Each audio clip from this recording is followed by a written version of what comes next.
Welcome to the Board Game Marketing Podcast. Let's cue the intro.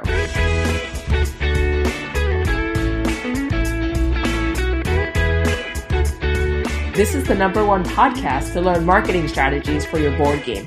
Whether you're just starting on your first game or an experienced designer, you've come to the right place.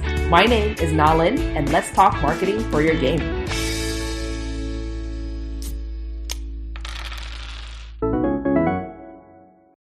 Hello, everyone. Welcome to another episode of the Board Game Marketing Podcast. In this podcast, I interview creators who have successfully funded their ideas on Kickstarter to learn more about their journey to launch and help you formulate your own plan. I also bring on experts in the tabletop space to talk about all the facets of marketing and building your game publishing company. If you've been listening for a while now, you know that I hold nothing back. So in these episodes, be prepared to hear me ask the hard questions and really get down to the finer details. Let's get started. And I'm going to be here to pick Ross's brain about this. The topic is going to be retailer and distributor marketing. So welcome, Ross. Well, thank you so much for having me on. I'm glad that we can talk about all this good stuff.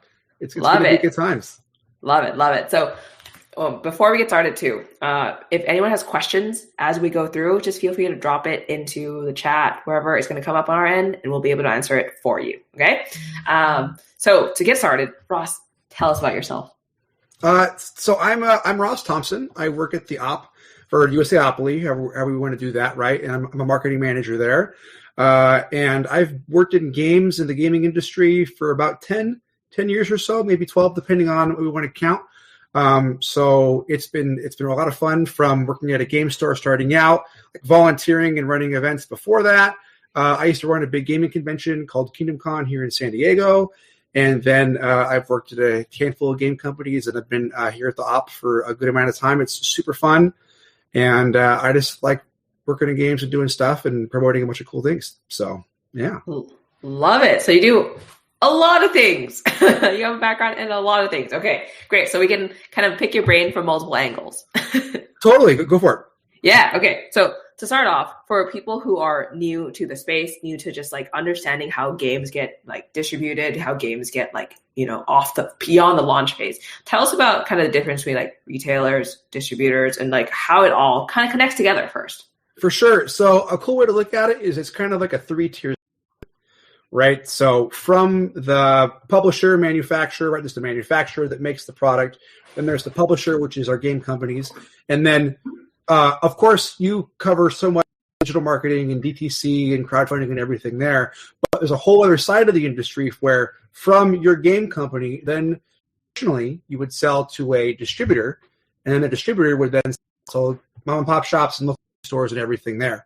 So like where we go to a game store and buy games, they've probably bought that either from the distributor or they've bought it direct from the manufacturer or from the publisher, right? So there's a couple different ways that kind of goes into it, which is helpful. So like after you've got your game and you're ready to go and you've already sold it to your backers on Kickstarter and you're selling it on your own website, you want to get it into game stores, and that's a big part of our industry. Even with COVID going on right now and everything there, game stores are still open, and then in a traditional setting, people can go into game stores and do all that. So, got it.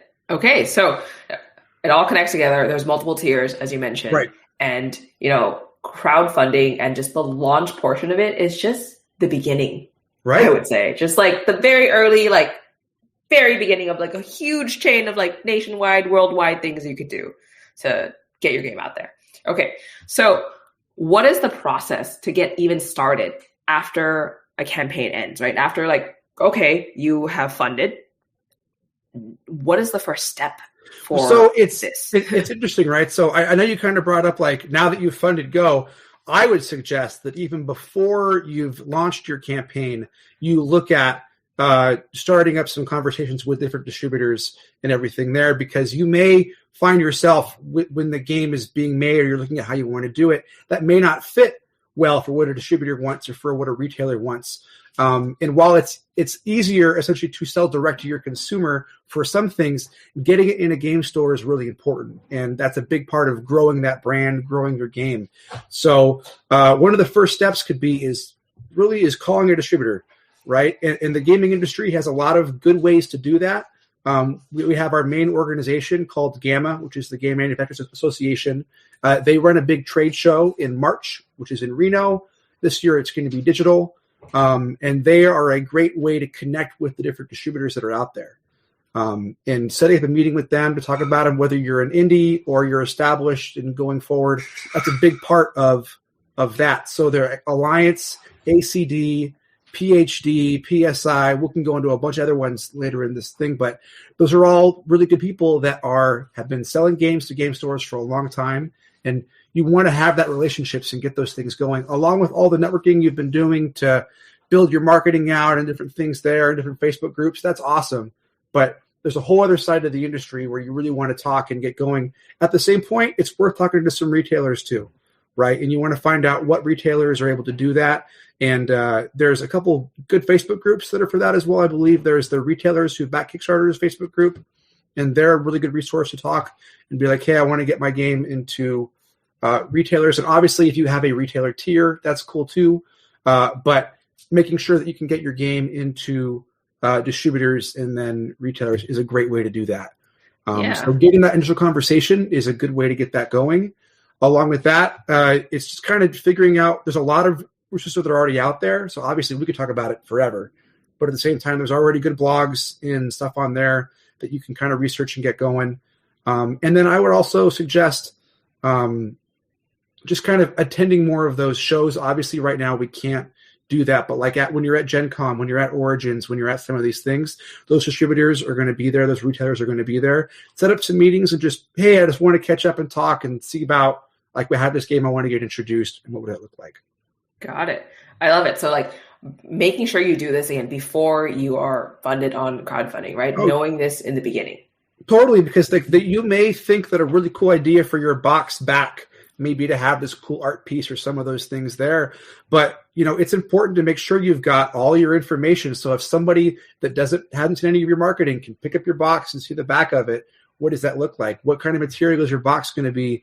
What is the right size? Is it going to sit on a shelf okay? Is it going to stand up by itself? Does your spine to the side of the box, does it have all the right information on it?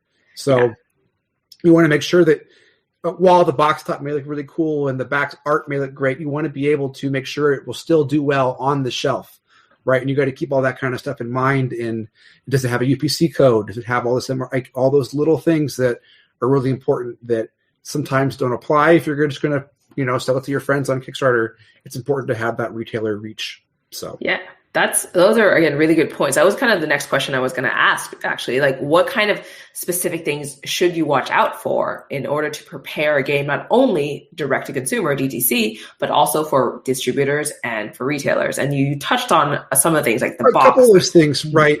And that's a good question too, because I think crowdfunding is used to help provide the money so that you can raise the money for your game, right? And at the same time, of course, your initial pledges and everything on BackerKit and all your back-end pledge managers, that's going to tell you how many you want to produce. But at the same time, if all that money goes into production and then you've done, and then a distributor goes, hey, we want to pick up a few thousand units or a couple hundred units or whatever we want to get for a thing, and then you don't have any, you didn't prepare for that, right? And so you could have ordered a whole bunch more of your game ready for it to go into distribution to retailers. And if you didn't prepare for that, then you're kind of out of luck.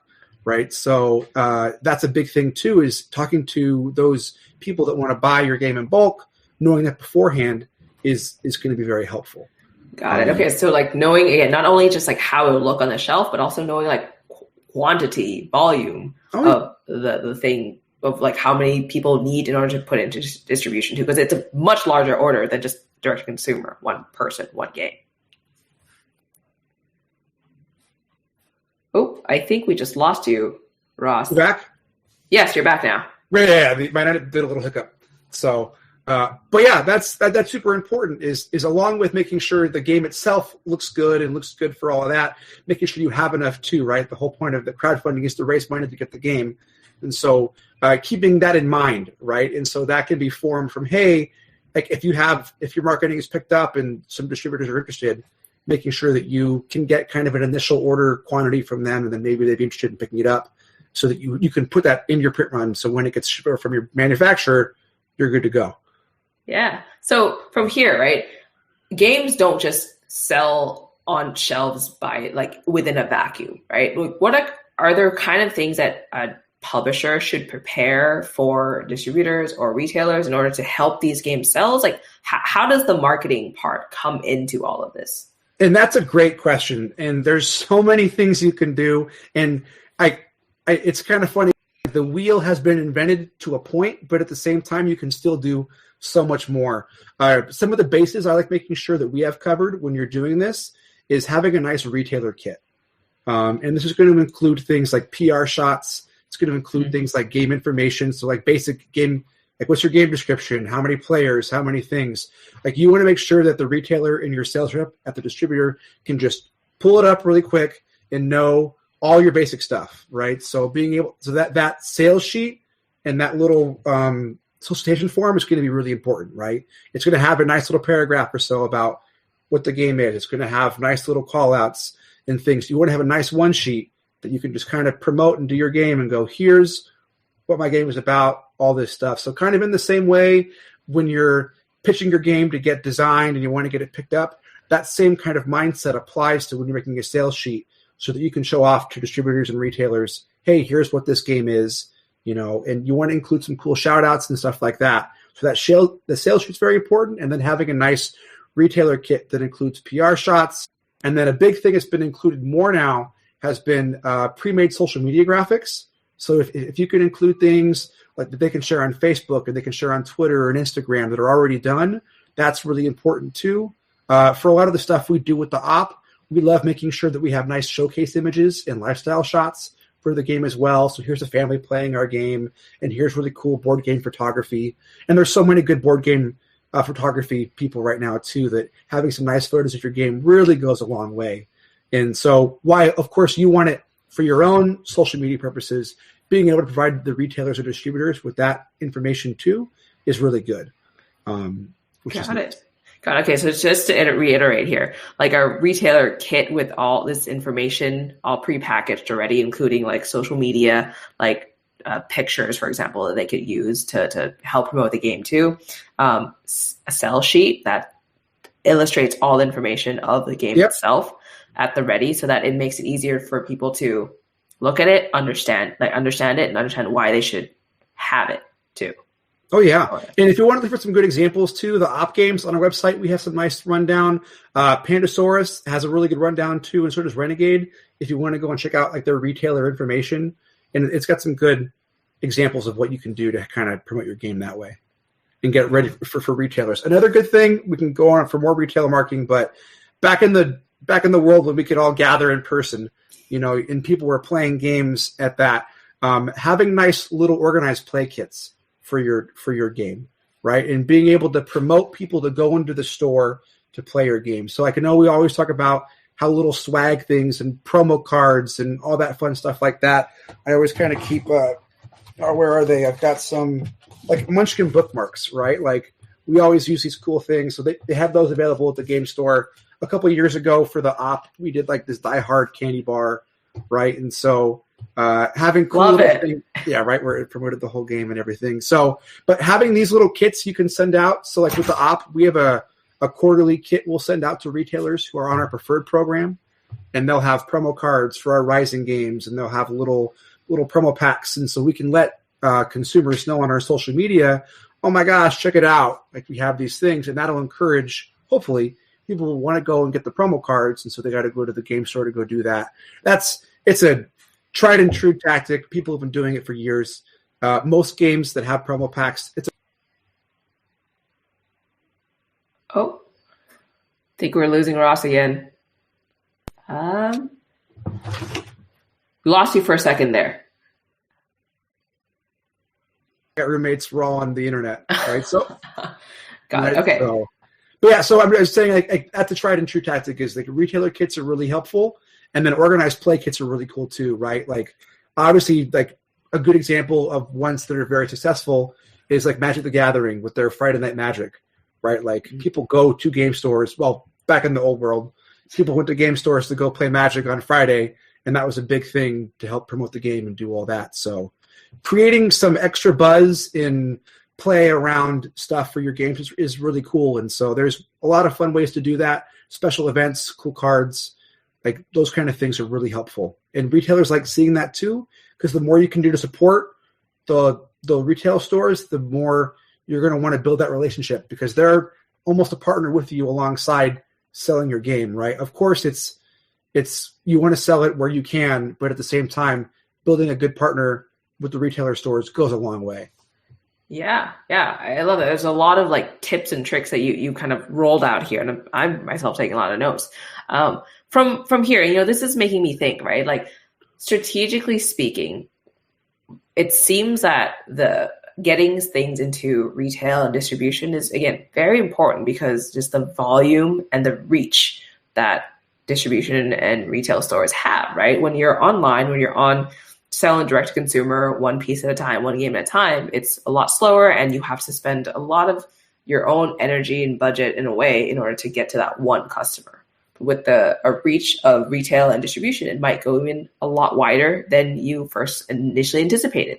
So from here, how would you kind of recommend publishers, indie publishers, new game designers, new creators to like think about the whole space? Like, where should they be focusing their energy on, and how should they be spending a lot more of their time in a way? So that's a good question. And it kind of comes down to is, what is the goal for your game, right? Are you just going to do a nice game you're going to make, you printed it, awesome, and then you have extra copies in your garage, and then you're going to sell them as is, right, and do that ever. But it's like, if you want to grow your brand and grow your game and get out there, it's getting on that phone call and calling up those people. There are reps, and there's cons, and there's all these things that are built around getting your game out there and making it happen. Like there's 5,000 games coming out a year, right? So you're going to be competing alongside all the latest and greatest, just like how you are on Kickstarter and everything else.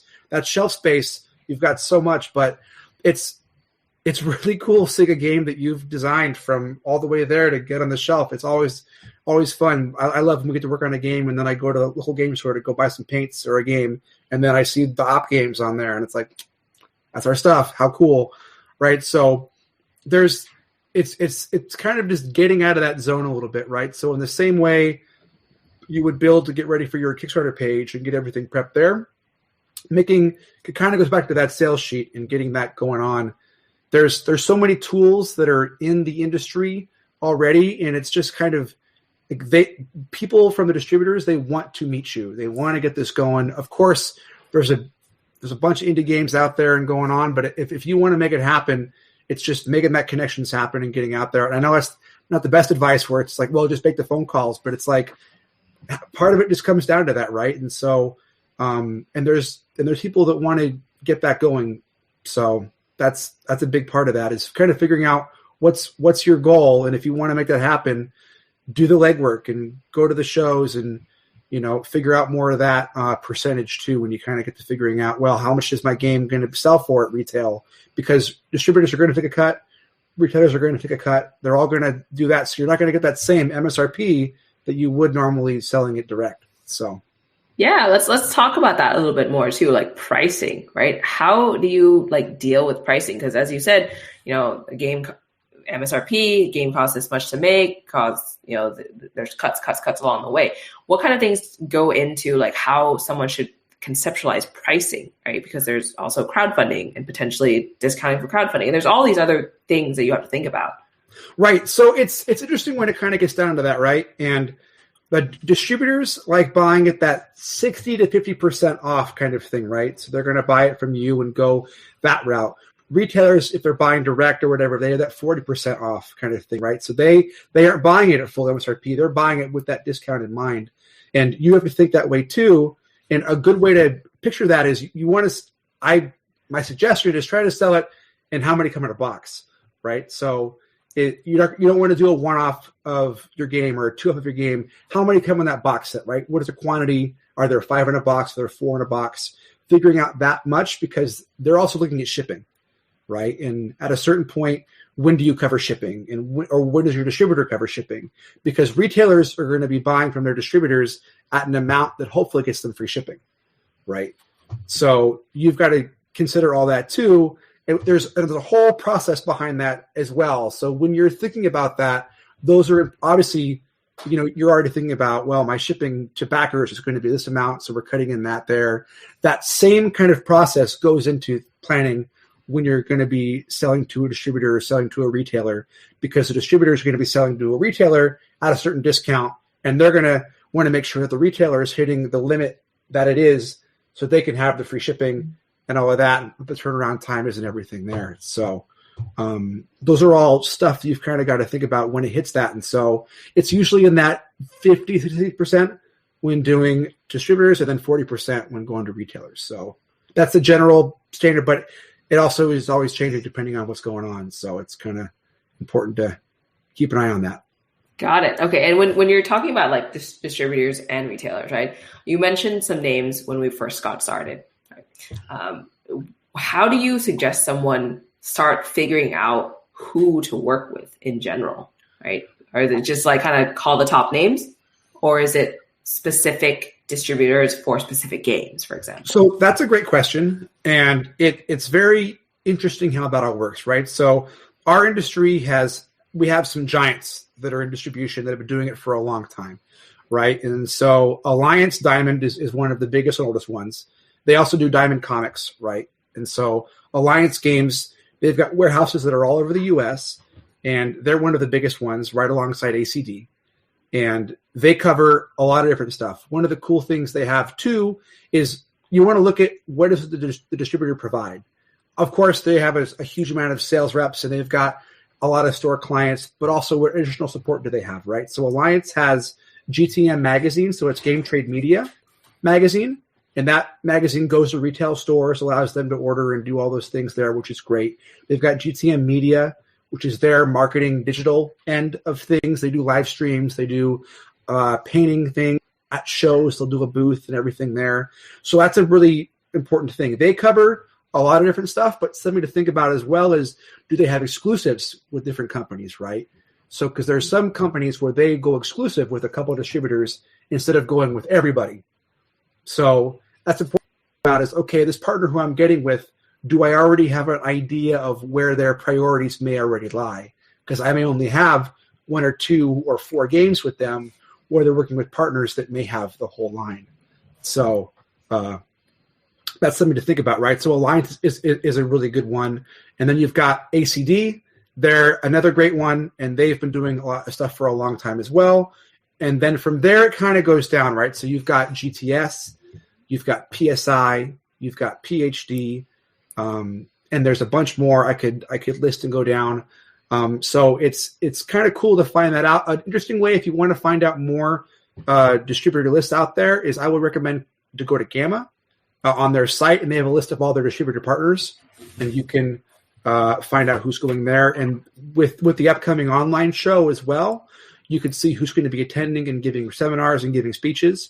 And you could, hey, can we set up like a 15-minute meeting? Because right now everybody's doing what we're doing right now, but phone calls, right? So I'm on probably a couple calls a week, just catching up like we would at a show. Hey, what's going on? Doing everything there. Toy Fair is happening right now too, digitally, right? So sales reps are talking to buyers and everything. So right now is a good time to prep and kind of get that going, because there's so many different distributors that do a lot of things where they focus on the big games, or they focus on indie games, or on paints and hobbies, or accessories, or different stuff. So it's finding, kind of which one's the right for you. And I'm a big fan of having that nice relationship where we're friends, right? Of course, we do business and everything there, but finding that one step more than just a transaction is helpful, especially if they're going to be essentially a branch of your game, right? Because now they're going to be representing you when selling to retailers and distributors. So that's an important part of that whole process. Got it. Okay, so making sure that, again, just to reiterate, having that core relationship with people in the industry who do this distribution work, so that you're able to understand what they need as a distributor, and if what you need also fits in with that, and to be able to kind of like leverage that relationship moving forward too for any future games. Totally. And obviously right now with COVID, it makes it hard to travel and do all these things, but a lot of these distributors, they have shows where they have little trade shows where they're like little 2-day things, and they're not a normal consumer show where like a Gen Con, you're going to go for 5 days. The hall's open from 10 to 5, and then you're going to go play games like the ACD trade shows in Madison, Wisconsin. It's a 2-day show or a 3-day show, and the hall's only open from 10 to 2, right? So you're only going to be at your booth for a couple hours, and then there's going to be meet and greets and the game nights and dinners and then just hangouts. And that's when you get to meet with our sales reps, meet with different retailers and do these different things. And so those kind of shows are really cool to kind of get your name out there and meet a lot of these people that own game stores that aren't online all day, and they aren't in the Facebook groups, and they aren't on Twitter. So they use Board Game Geek like IMBD, right? So they aren't in the threads. They go, oh, look, I saw this new game on a gaming magazine. I'm going to go read about it. And they're going to go to Board Game Geek, and they're going to look at the rating. They're going to look at the hotness and go, should I order this? Yes or no, right? So while we, like we're always focused on the influencer stuff and getting this stuff going and getting the assets going, there's other people within the same realm of our industry that only use a couple of these things, and they aren't as plugged in for all the different social media stuff. So it's always interesting talking to different retailers, just kind of like, and they maybe they don't carry Magic, maybe they don't carry D&D, and you're like, oh my gosh, how does that work, right? Like, and so it's just interesting when they talk about all these different games and this stuff. So it's always interesting. There are new gamers all the time, and it's amazing what people sell in their stores to keep it going, and it's really cool. So, yeah. Got it. So basically, it's kind of like from a launch perspective too. It's like getting your audience, know who your audience is. From like a retail and distributor perspective too, you kind of have to know that audience, what their needs are, where the promotional channels are, where they're getting information. Just like you were saying, like some people just read on a magazine or go to BGG and say, hey, this is what I'm going to order, right? So like understanding your audience from that retailer perspective in order to be able to create the content they need, right? For totally. And to kind of continue on that too, another thing that's different from Kickstarter marketing to retailer marketing is you're not just focused about that 30-day window, right? Or that 2-week window. It's that continued sales, right? Mm-hmm. So you're going to have your stock that you're selling to distributors and retailers direct so they can get it out. And then you've got that secondary bit where now retailers have it on shelves, right? So what marketing can you provide them to help them sell their stuff? It's going to be over a year. So it's not just going to be during my campaign where you're hyper-focused on how can I promote the campaign, but now you've got it on shelves. So now how are you going to promote people going to store shelves to go buy that there? And how are you going to sell it to promote on that back end? So it's a much larger process than just trying to hit this. So it's like you can get your reviews out and you can do these things, but maybe you want to stagger it, or you want to have a larger campaign, or you want to, hey, this month we're going to be doing a promo card that's only available at stores. You got to go there and do this thing. And then when the holidays come up, you want to see about getting it on gift guides and promoting it that way and everything there. So it's kind of a whole process. So it's yeah. I love that you brought that. 'Cause at the end of the day, right? Like when it's in retail stores, what people care about, who are retail store owners, again, are turnover of the game, turnover of the inventory, making sure that the inventory turns over really quickly. And the way to do that is from you as like a publisher standpoint to support those activities, just like you were saying, to bring in, how do you bring people from online or from game groups into a store and have them actually buy something? So it's really, again, important to think about those long-term consequences, because at the end of the day, it's that repeat, right? So from here, how do you kind of think about, again, inventory turnover? How often people have to how do you make people want to reorder from you again? That's a good question.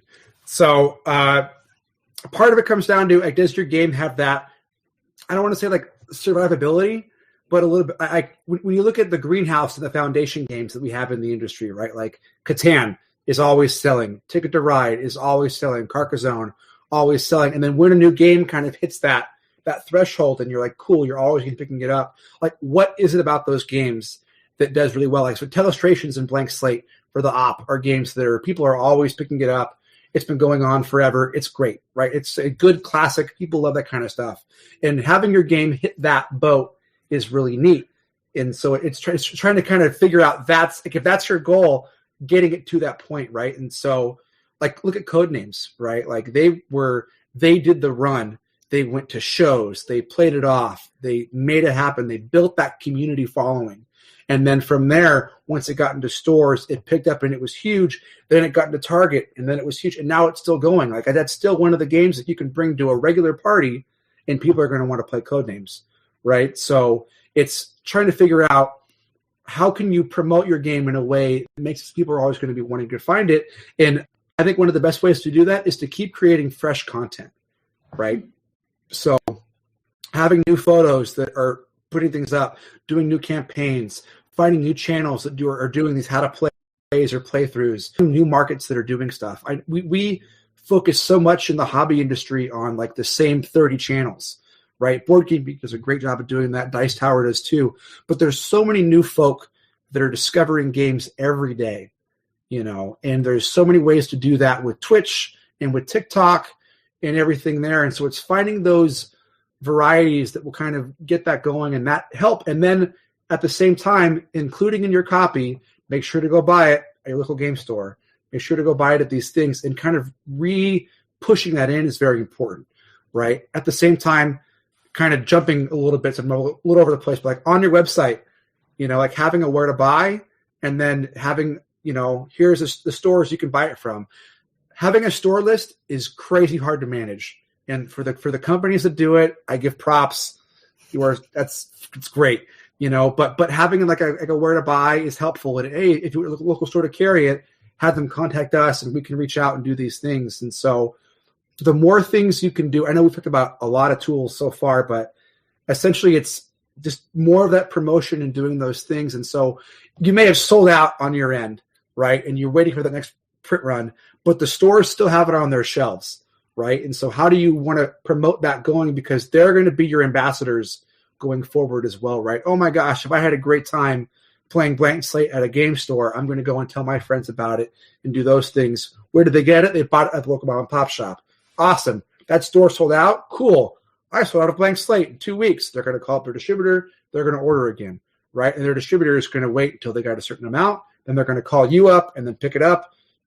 It's a cycle, right? So it's how do you keep things fresh? How do you do these things? And those are important things to think about. So got it. So it's again, pretty much like consistently investing in not only creating, like you said, fresh content, but also figuring out ways that new people can also join the pie of purchasers in a way, right? Totally. My friend might have 7 Wonders and I don't have 7 Wonders yet. I love the game so much that once I play, I now want to go to the local game store and buy it. Totally. And that kind of same thing applies to getting the new retailers too, right? Because certain distributors are going to hit certain retailers. But if you want to reach out and do that, there are ways to do direct retailer marketing through the distributor magazines and through certain stuff there and certain industry sites. Like I know we all cover Board Game Geek and Dice Tower, but like ICV2 and Mojo Nation and Toy Book News and some of those things, those are other ways to kind of help get that extra reach and go there. And I recommend, I know I've been saying it a lot, but like there's like with Gamma and some of these retailer groups, going to some of these presentations and trying to be a part of that and being able to present what you've got going on and being a part of those game nights. Like you may think, oh my gosh, I'm at a game night. There's only 100 retailers here. What am I going to do? But if you're the game on that table where all the retailers are and they're having a great time, hollering and having a hoot, like that's a well done trip, So that's something to think about when you're doing that kind of thing. Yeah, and a lot of the things we're talking about here, is this like just local to the US or is this kind of what it's like worldwide too? Can you kind of speak more about that? So that's a good question. International games are blowing up right now, right? Like obviously when you look at things like Essen Spiel, like, and I went to that last year, so not 2020, but 2019. And I've been to a lot of shows. That's my first Spiel and it's huge. It's huge, like, and it's massive. And I got Comic-Con here in San Diego, and like it was a big show. And you see all these different games, and there's all these, different localizations for Polish and German and French and Italian and all these different things. And they're the same games we're playing over here in the U.S., but they want to get it going. And all these different countries have their own games. Like Poland is really big into Talisman, and all these different things there. So it's trying to figure out. But like Hogwarts Battle for us went into went into German 2 years ago, and it's been blowing up. It's doing great, right? So it's that same kind of thing where finding those distributors in those localization places and getting out and getting your game, that's all good stuff. And so it's what it comes down to is you got to do the math and figure out, is it worthwhile for us to have them buy X amount of quantity at this rate to then get that going? And sometimes it is, sometimes it isn't. So that's on your math end. You got to figure that out. But at the same time, for all the US on the international, totally, it's a growing market. And I'll say this now, I'll go on the record, like China and India too, like they're blowing up for board games as well, and I know we don't really kind of go into that as much. We think very, very Eurocentric when it comes to board games in the US, but all the markets over in Asia, they're really getting into board games too. Japan's blowing up right now with board games, the Japanese game market. Obviously, Oink Games did well with their Kickstarter, and so there's more games that are happening. Games Workshop's doing a lot more with their game stores in Japan. So is Magic the Gathering. So kind of looking at those trends and being like, well, if they're doing it there, obviously other board games should be doing that. I always like watching and seeing what Simon's doing with their Simon shop out in Singapore, right? So, which is like kind of a cool way. Someday I want to go to that. I want to go to their shop. So yeah. It's funny that you mentioned like Asia in particular too, because growing up, I grew up in Thailand, and growing up, there were no games, right? It wasn't something that we did as hobby, free time. No one played games. But now, I go back or I look back on social media, see what my friends are doing, and everyone's playing games now, right? Everyone's playing everyone's playing Catan. Everyone's doing that now, and I'm like, okay, well, this is starting to move towards outside of the Eurocentric world, just exactly like you were saying. Totally, yeah. The Tabletop Thailand Facebook group, they are hilarious, and it's so much. It's just funny. It's like, oh my gosh, like it'll be a new release for some new game property, I'll be like in my Facebook group, and then all of a sudden their group will pop up and go, look at this thing, and I'm like, oh my gosh, same thing. And so it's great. It's really, really cool. There was a big article that just went up on Twitter today about how D&D in India is blowing up, right? And how people are doing everything out there, and their game nights are expanding, and it's like, of course they are, right? So it's, as we look more into localization and trying to get the games out there just out of English and everything there, obviously games that don't have a language barrier do well in those larger markets. But at the same time, those gamers are buying stuff from game stores, and they're getting it through distribution, and they're not always able to order direct from you through your shop, through your thing, because shipping is going to cost more than the freaking game is, So it's building that market and getting those networks going and getting all that going. So that's important to think about when you're getting your game going. Yeah. International games are there, just good times. Yeah, well, no, that was a really, really great point about how to kind of approach things internationally, right? Like rather than just thinking local, there's a whole world out there, and with a growing market everywhere around the world, more increased disposable income, increased interest in just this hobby in general all around the world. So this is really great. So from here, right, as a game designer, a lot of people who are watching this are probably indie game designers, probably just getting started, first game, getting their feet wet.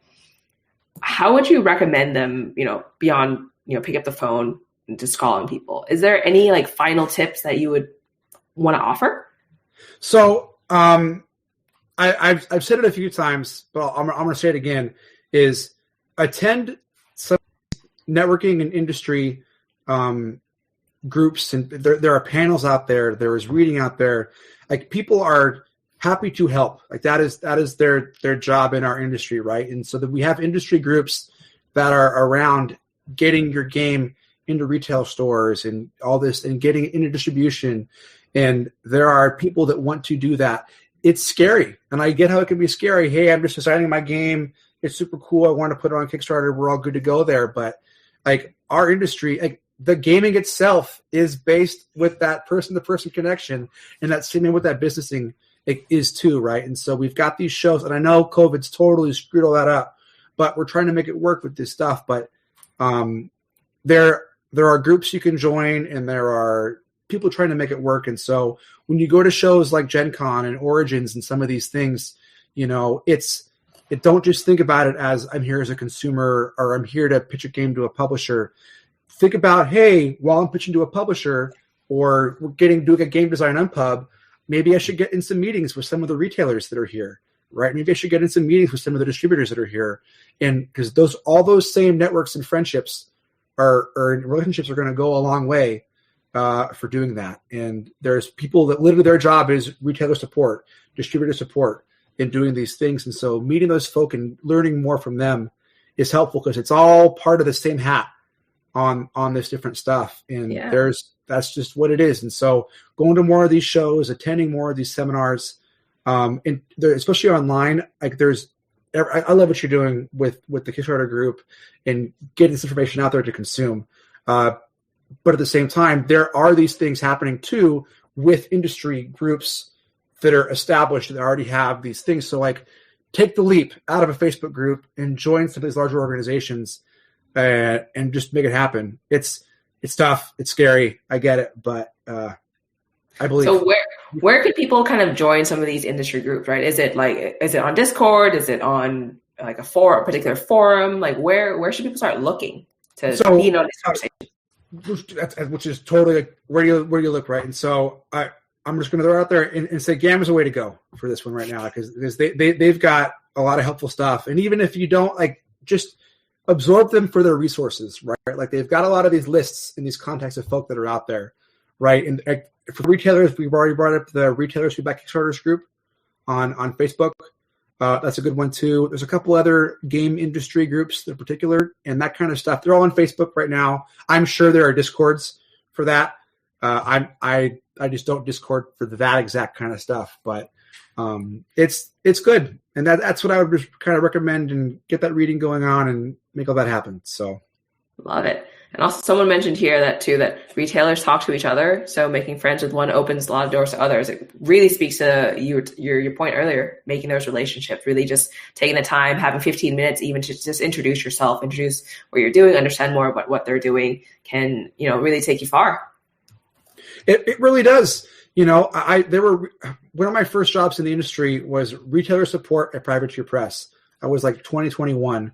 And there are retailers that I met going to those trade shows that I still talk to now, right?